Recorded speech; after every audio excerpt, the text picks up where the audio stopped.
Hi, welcome to another mini lecture on pre-calculus. Today's topic is finding values of trigonometric functions given information about an angle. Problem type 1. What's type 1? Some point, here like 3 and minus 8, is given on the terminal side of an angle. What we are being asked is to figure out what is the trig function of that same angle. So let's just go ahead quickly review what origin of this issue is. So we have some angle given to us in xy coordinate plane, and so we can be at some location here, say, and this is the angle we are looking at. Okay, now came a bit short here. Okay, so let's label our sides. This is of course our x, this is our y. We didn't talk about the hypotenuse all that much, but if you are in your unit circle, well, radius is 1. If you are somewhere else, well, your radius could be anything. Okay, in this situation, what is sine of theta? Sine of theta is a ratio of opposite to the hypotenuse, y over r. If we were on the unit circle, would be dividing by just 1 and say sine of theta is just y, but in general is the opposite over hypotenuse. Well, how about cosine? Same reasoning, is adjacent over hypotenuse. Well, how about tangent? Tangent is opposite over adjacent. Similarly, cosecant of theta is hypotenuse divided by opposite. Secant of theta is hypotenuse divided by adjacent, and cotangent of theta is adjacent divided by the opposite. Well, x, y, and r aren't independent of each other. It's just a right triangle. There's a right triangle here, and the Pythagorean theorem tells us a y squared, x squared plus y squared is equal to r squared. At this point, we always take r to be a positive quantity. Perhaps later on in the semester we'll talk about what a negative r might mean, but right now r is always positive. Okay, that's all we need. So let's remember from triangle trigonometry, all the trig functions are ratio of two sides. Okay, hypotenuse could be any number. Sine is opposite over hypotenuse, cosine adjacent by hypotenuse, and so on. That's all it takes to answer all these questions. So for example, here's a 3 minus 8 is on the terminal side. Let's draw a picture a bit carefully to make sure we understand what we are after. 3 minus 8, so 1, 2, 3, and then 1, 2, 3, 4, 5, 6, 8, something like that. So this is 0.3 and minus 8. This is the angle we are after. If you wish to think about it this way, that's fine. If you want to go clockwise and be negative, that's fine as well.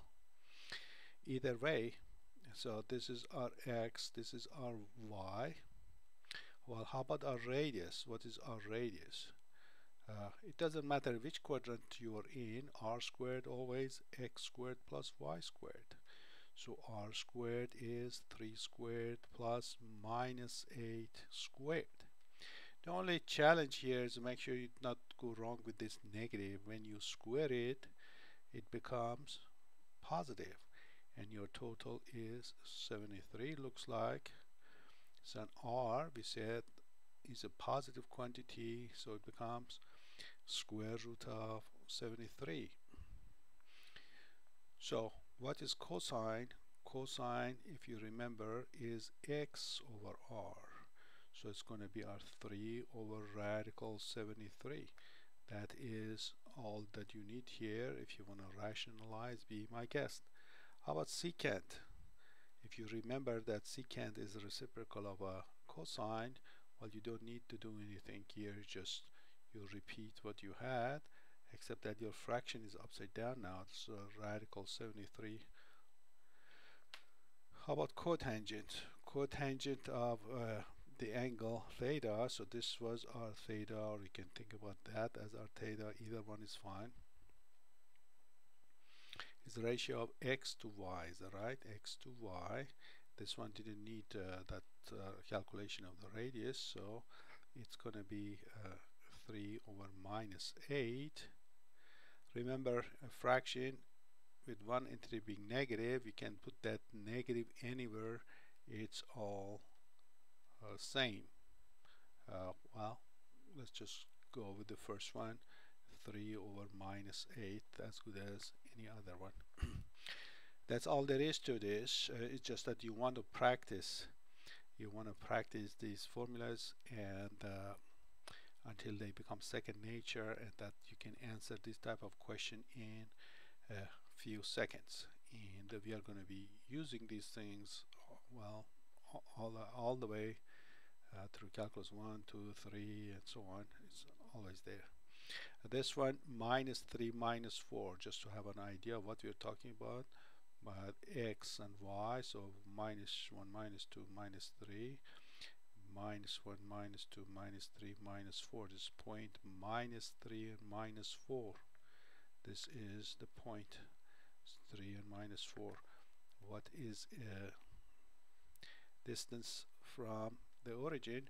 R squared, x squared plus y squared. Well, you have seen this set of numbers so often, you are going to know the answer without any work. So 9 and 16, 25. R becomes that famous 5 here. Okay, so it's just a 3, 4, 5 triangle, except that as we shifted around. So sine, what is the sine?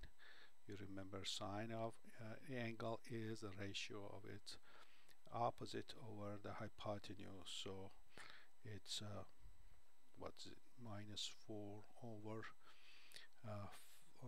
5. So r is 5. This is r is always positive, or y is negative. Cosecant is reciprocal of sine, r over y. So it's going to be 5 over minus 4. So 5 over minus 4, we said that minus can sit anywhere.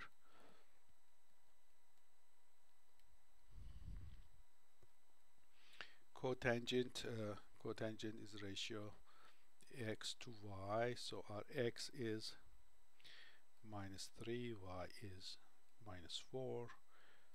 We are better off cleaning this. Notice if you were in the first quadrant, with the numbers 3 and 4, or you're in the third quadrant with numbers minus 3, minus 4, both of them give you the same answer. That's one of the issues with trig functions. With just given the number, there are 2 quadrants we could fall into, and that's one of the challenges of trigonometry. 12 minus 5. Where is 12 minus 5 again? 12 minus 5, it happens to be, well, 1, 2, 3, 4, 5, 6, 7, 8, 9, 10. I guess you're going to believe me that this is 12, and minus 5 somewhere here, so 12 minus 5, and r squared is going to be 12 squared and minus 5 squared. So 144 plus 25. This is another one of those 6 famous triangles. R becomes square root of 169, and we better know that this is 13. So cosine of theta, that is x over r. X is 12. And secant is the reciprocal of this, so it's going to be 13 over 12. Cotangent ratio of what? X over y. X was 12 and y is minus 5. Again, you can put that minus anywhere. Typically they put it in front of the fraction. Either way, that would be fine. Okay, so we are here looking at triangle trigonometry with radius not being 1. So we are not on the unit circle. Sine and cosine aren't just x and y, rather you have to write them as a ratio of y over r and x over r and so on. Other than that, it's a very familiar situation. So until next time, good luck and God bless.